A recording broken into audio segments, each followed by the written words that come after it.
МВР и внатрешната контрола го истражиле случајот Арачиново и заклучиле дека полицајците не биле жртви на вооружена група која ги протерала, туку прекршители на процедурите. За тројцата полициски службеници е покрената дисциплинска постапка затоа што не презеле мерки против малолетникот Сарај, кој возел без возачка дозвола. 17-годишникот заедно со родителот денеска биле повикани во полициска станица и добиле казни за сторени сообраќаен прекршок. Ја известуваме јавноста дека комплетна дезинформација се објавите дека полициски службеници биле нападнати во општина Арачиново.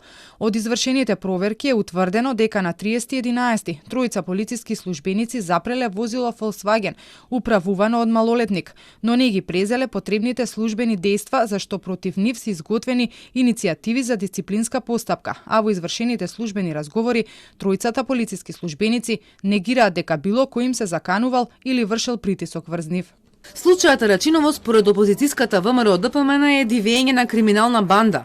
Лидерот Христијан Мицковски вели дека сите знаат кои се, но не се фатени затоа што врвот на МВР е соработник со оваа криминално наркобанда. Точно знаеме во Арачиново која е групата.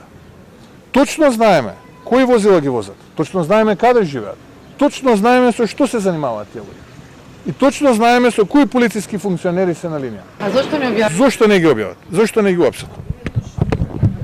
Те оставаме државата, односно Министерството, да си ги заврши она за што е надлежно. Ние не сме ни Министерство за внатрешни работи, нити суди, нити обвинители. Ние ги немаме институциите, затоа велиме дајте да идеме на избори, да ги имаме институциите, да видите тогаш како се постапува.